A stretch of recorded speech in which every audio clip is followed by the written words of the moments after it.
Maquiavel é um pensador da paz, é um democrata e é um republicano. Tá?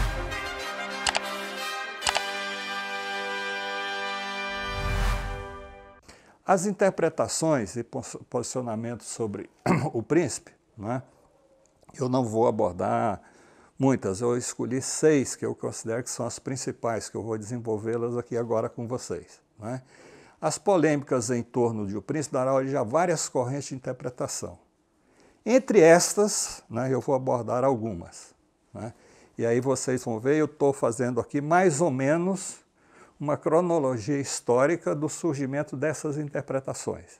Tá? Aí, para facilitar, nós contextualizarmos onde elas surgem. Né? E claro que quando elas surgem lá nesse processo em 1531, né, elas persistem até hoje. E, pasmem, eu vou desenvolver com vocês, inclusive nos meios acadêmicos. Né? A primeira dessas interpretações surge após a publicação do Príncipe em 1531-32, quando é elaborado e cunhado os conceitos maquiavelismo e maquiavélico. E chama a atenção de vocês, olha o contexto histórico, atribuindo aos mesmos um sentido pejorativo e negativo, em um contexto de lutas mortais, sobre a forma aparente de ser religiosa. Estou falando da chamada Reforma Protestante, que alguns chamam de guerras camponesas, são as guerras religiosas que assolam grande parte do território europeu. No fundamental, essa reforma protestante, né, ela é protestante porque protesta contra a ordem existente. Ela tem dimensão econômica, política, militar, teórico, filosófica, religiosa também, e fundamentalmente isso. Né? E é pela primeira vez na história do Ocidente, da fundação e constituição da Igreja cristã, né, que correntes cristãs se degladiam no campo de batalha. Até então, os cristãos, regidos por Roma, pelo Vaticano, se unificavam contra os infiéis, contra os pagãos. Aqui, neste momento, é um fato novo, terrível, que os cristãos no campo de batalha se matando. Né?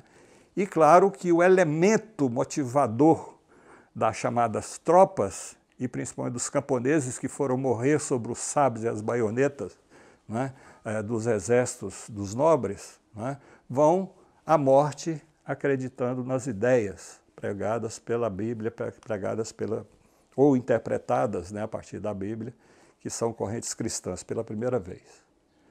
Por um lado, aqueles que defendiam e pregavam a reforma, um dos que nós vamos ver aqui é Lutero, né?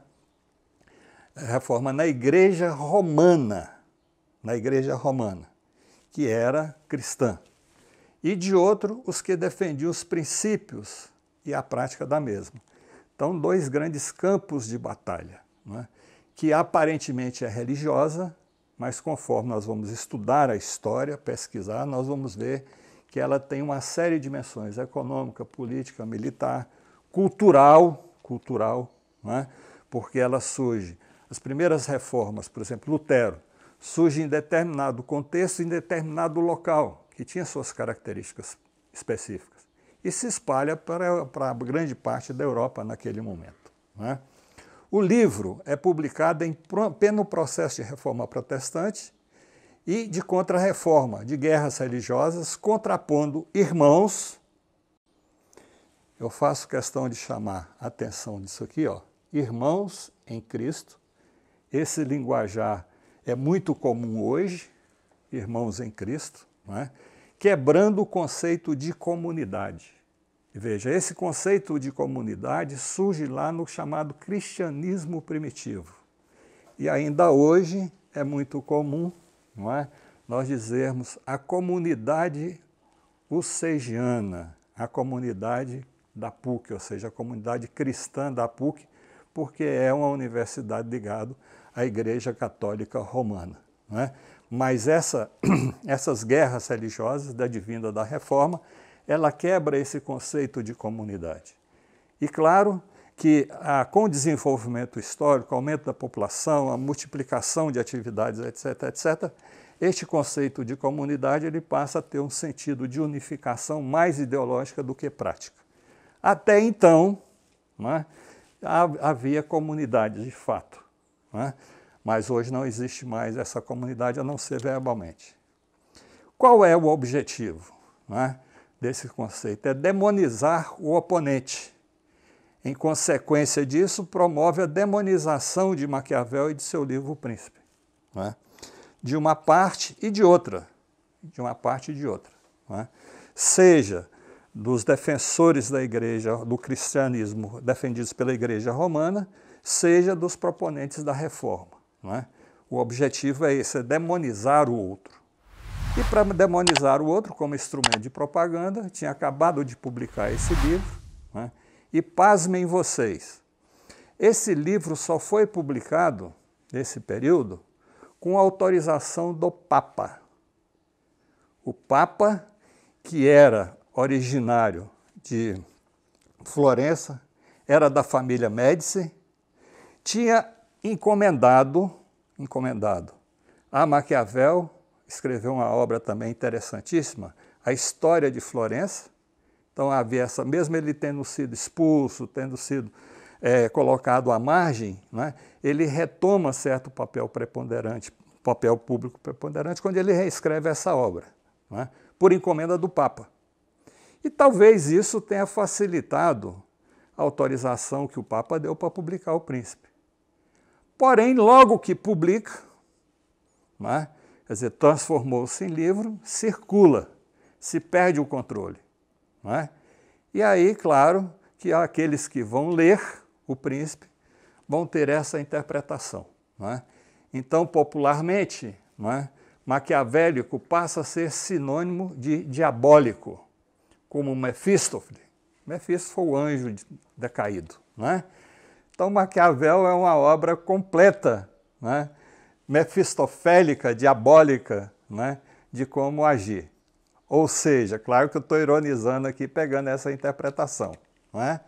Então aqui, quer dizer, essa que surge lá em 1531, não é? Então Maquiavel passa a ser esse nome de diabólico. E aqui, coincidentemente, os ingleses chamam, né, o diabo de Old Nick. E interessante, não é? Quer dizer, Old Nick quem é? É o velho Nicolau. E Maquiavel, o nome dele é Nicolau Maquiavel. Então é a própria encarnação do Satanás, do demônio. Não é? E aqui um cardeal inglês, não é, afirma que o livro foi escrito pelo próprio Satanás. Aí quem é, desculpa a brincadeira, quem é espírita, né, sabe como é que isso se manifesta, né? Baixou, tomou o corpo do Satanás, tomou o corpo do Maquiavel e escreveu o livro. Né? E ele considera o inimigo da raça humana. Não é? E aqui, mais recentemente, não é, com todo o mérito que possamos atribuir a Bertrand Russell, não é, ele define, não é, o Príncipe como um compêndio para gangster. Não é? E claro que isso aí passa, essa interpretação, ela passa a ser utilizada ampla e vastamente, incluindo aí nessa... Claro que nas lutas de classe, nas lutas sociais, nas lutas políticas, vão surgir os chamados grandes pensadores, grandes homens. Né? Então esse conceito, esse adjetivo e substantivo, passa a ser atribuído a vários personagens, com o objetivo de quê? De minimizar o papel histórico que os mesmos têm. E a partir dessa visão negativa de política, né, Júlio César, que é por excelência, né, um que exerce o poder político, que faz o que precisa fazer para conquistar o poder político, é um romano trilionário, conforme a linguagem de outro, não é, que permitia financiar um poderoso exército. E ele, com esse poderio, não é, ele se transforma em imperador, que é assassinado, mas, ou seja, ele não vacila. Ele usa o seu poder em sentido amplo para alcançar seus objetivos. Não é? Posteriormente, Catarina de Médicis. Essa mulher é fenomenal. sem valoração moral, né, ela é fenomenal, porque ela se transforma em imperatriz. Imperatriz, e ela era estrangeira, uma imperatriz da Rússia, e ela era francesa de nascimento, né, e passa a ser taxada também como maquiavélico, né. Cromwell, para quem conhece um pouco da história inglesa, foi um dos grandes responsáveis dos líderes protestante puritano, né, que foi o comandante do exército revolucionário, foi um dos responsáveis pela revolução aristocrático-burguesa na Inglaterra. Napoleão Bonaparte não precisa nem dizer, né, dado que ele é muito conhecido, né. Agora tem o Napoleão aqui, de menor, diria assim, do que o Napoleão I, que é o Napoleão III, né, que foi imperador na França no chamado Segundo Império, 1851 a 1870, não é? Que foi o que responsável, não é, com a sua equipe, etc., por uma grande transformação na França, né, e principalmente em Paris. A organização urbana de Paris hoje existente deve-se a ações no governo de Napoleão III. Não é? Marx, no 18 de Brumário, ironiza, né, e cai de pau e de cacete em cima do Napoleão. Né? Ele chama Napoleão o Pequeno, o farsante, né? Mas ele teve esse papel. Cavour, que é relativo à unificação da Itália, né? Bismarck, que foi o grande expoente da unificação dos estados prussianos e da formação da Alemanha, né? E claro que sem Bismarck, aí não vamos assim supervalorizar, mas vamos reconhecer, não haveria Alemanha tal como nós conhecemos hoje, não é? Claro que também Mussolini, aí não há visão que a gente possa atribuir a ele, não é? Getúlio Vargas, na nossa experiência, foi um dos maiores líderes estatísticos desse país, independente da avaliação que se faça, é real, é só estudar um pouco da história do Brasil, né? Então esses personagens e muitos outros são atribuídos a eles, são apresentados como maquiavélicos, como seguidores de Maquiavel, ou seja, seguidores do Old Nick, né? Do Satanás, do Lúcifer, né? Mesmo em algumas obras da literatura, você veja como é que isso se influencia e penetra no nosso cotidiano e se transforma ao nível de senso comum, não é? Mesmo na literatura universal, há personagens maquiavélicas. Citando algumas obras, aí tem várias outras, né? La Bête Cousine, de Balzac, famoso Balzac, que tem uma produção imensa de quase 50 obras, né? O Judeu de Malta, de Marlowe, e em várias peças, veja, de Shakespeare, famoso, né? Mas trata Maquiavel dentro dessa visão aqui, né? E utiliza ela dentro da sua literatura, né? Essa interpretação, ela aparece inclusive na literatura de cordel, no Nordeste. Essa interpretação negativa e pejorativa incorpora-se ao senso comum, chegando aos dias atuais, assumindo diversas interpretações e formas. A comumente mais utilizada é a política associada e sinônimo de corrupção. Daí essa ideia, essa papagaiada, essa besteira, não é? Vou fundar a nova política. Só que a política tem sua dinâmica, não é? Então a nova política é uma tentativa de enganar, de manipular a velha política, não é? Então hoje, por exemplo, aquilo que se apresentava, ou ainda se apresenta como nova política, é a velha e tradicional e carcomida política, não é? Mas está dentro dessa visão negativa da política que essa interpretação permite, né? Esse conjunto de exemplos demonstra de forma inequívoca como se forma uma presumível identidade entre o autor, Maquiavel, e a obra, O Príncipe, e a utilização de um nome próprio para construir um substantivo e adjetivo, e atribuir-lhe os mesmos um sentido pejorativo, demonizado, relacionado a comportamentos detestáveis, que devem serem condenados em nome da fé, veja, da fé, da moral, da nova política, o que significa no fundamental. E aqui eu chamo a atenção de vocês. Significa a despolitização da própria política. Então tem um efeito isso, não é por acaso, não é uma simples interpretação, ela tem um efeito prático, real, que move multidões, né? Então as ideias na cabeça são instrumentos de ação sobre a realidade. Como as ideias na cabeça são instrumentos de ações na realidade, ela nos leva a agir de uma forma ou de outra. Quem acredita nessa papagaiada aqui, desculpando a expressão, não é? Vai agir no sentido do conservadorismo, da reação, da violência, não é? E a despolitização da política. No que diz respeito, agora mais aqui incrível, não é? É que no diz respeito à área da denominada ciência política, essa interpretação sobrevive, e inclusive com certa representatividade.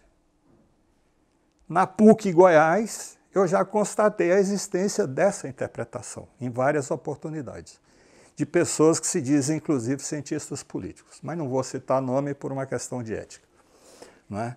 Um dos expoentes desse pensamento nos meios acadêmicos é um professor de ciência política chamado Lewis Strauss, que viveu entre 1899 e 1973, que publicou pela Universidade de Chicago, em 1957, o livro Pensamentos sobre Maquiavel, dando origem ao chamado pensamento straussiano, uma corrente de pensamento dentro da ciência política, que são predominantes em vários departamentos de ciência política nas universidades norte-americanas.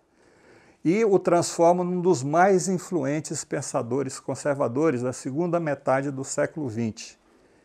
Sem esse personagem, sem essa obra, não teria sido possível, não é possível entender a chamada Revolução de Reagan, que é o quê? É o neoliberalismo, né? Não é isso?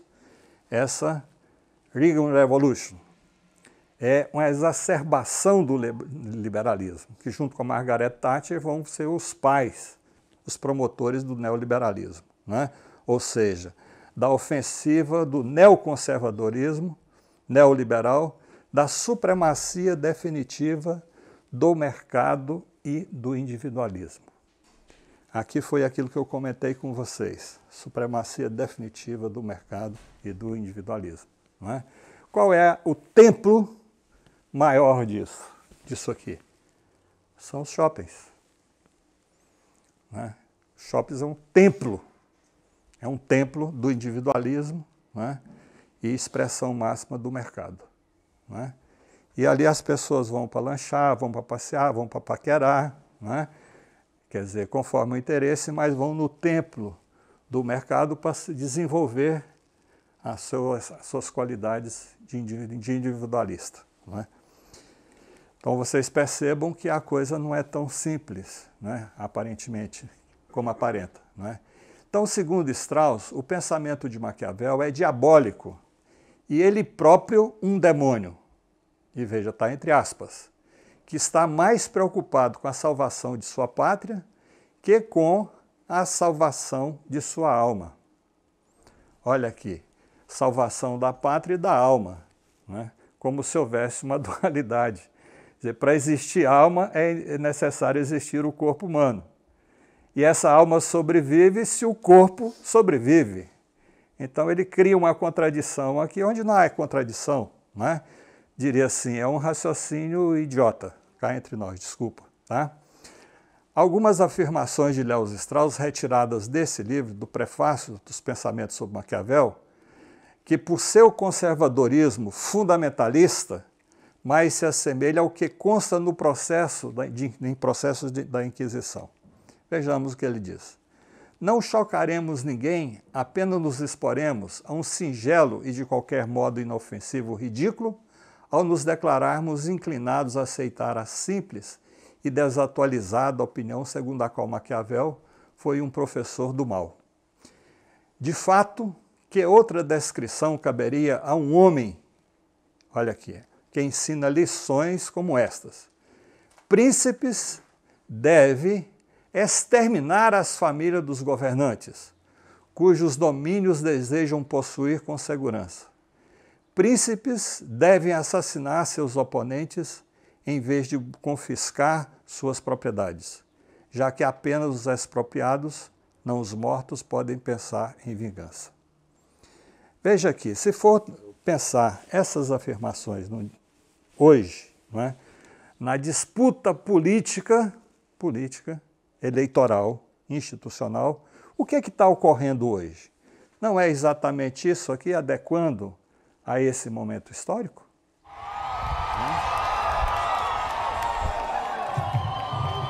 Vamos fuzilar a petralhada aqui do Acre, hein? Quando se fala em golpe contra golpe, se espalha fake news, se espalha batalhões de desmiolados por aí com bandeira do Brasil na mão.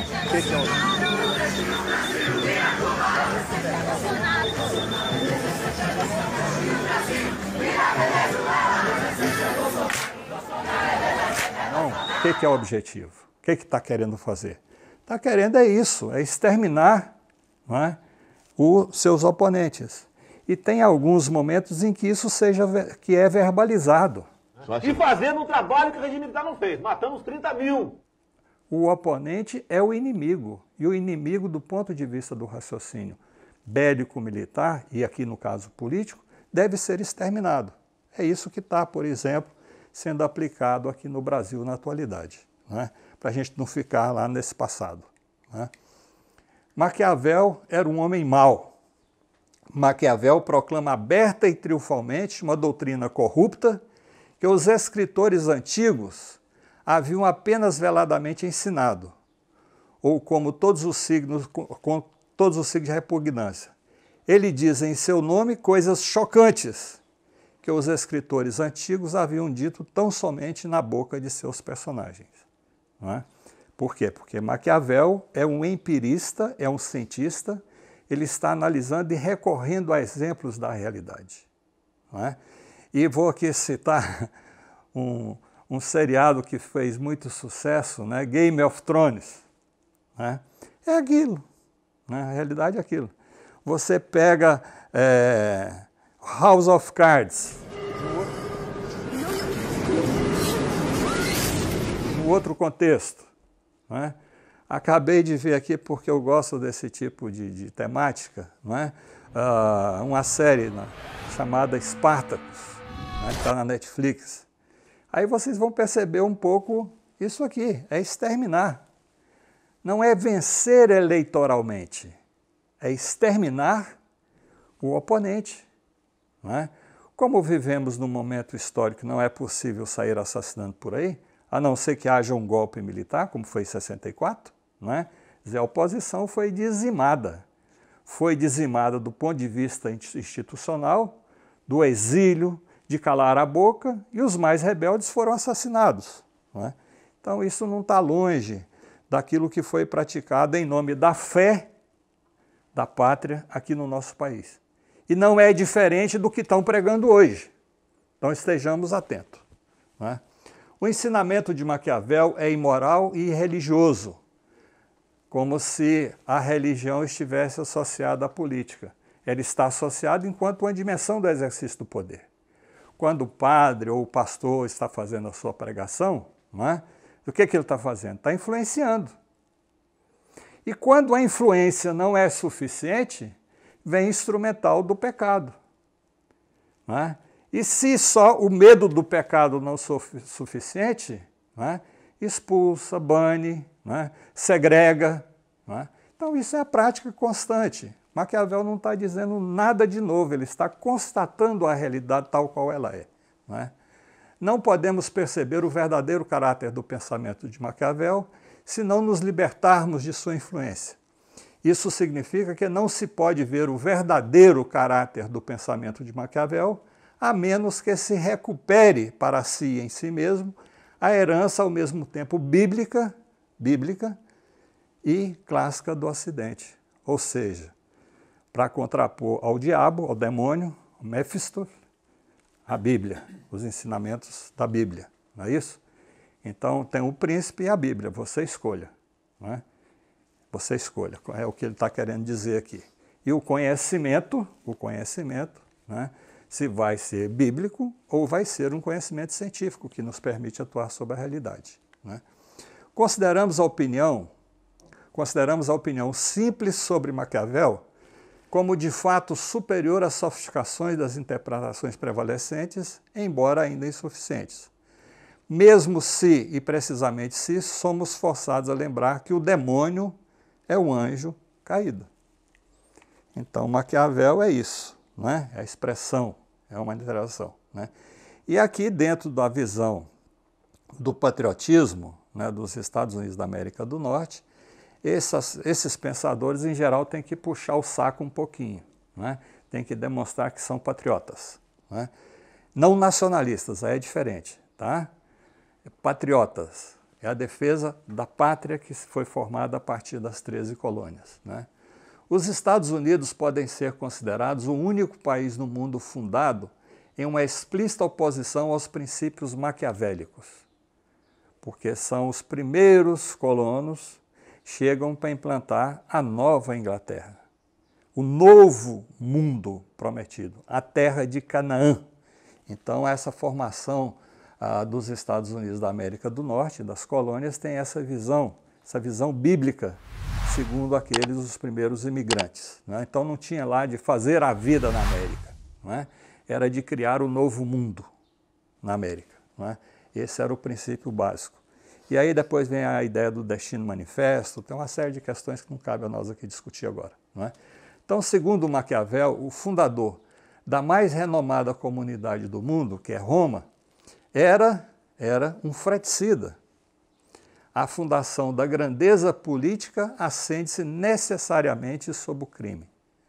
Que é a famosa lá, Rômulo e Remo desentendem, e Rômulo mata Remo, então ele é um fratricida, e a formação de Roma e do Império Romano se dá através da violência, né? Da invasão, né? Da força das armas. Né? E dos Estados Unidos também, que ele está dizendo aqui, defendendo, né? Estados Unidos da América do Norte é hoje o país que mais utiliza a violência de diversas formas, que vai desde a espionagem, da manipulação, até a ocupação militar. Está aí os exemplos que não precisamos citar e nos gastar tempo com ele. Né? Então vai dizer, a tirania contemporânea tem suas raízes no pensamento de Maquiavel, no princípio maquiavélico de que os fins justificam os meios. Né? Isso aqui, os fins justificam os meios, eu já procurei várias vezes no Príncipe.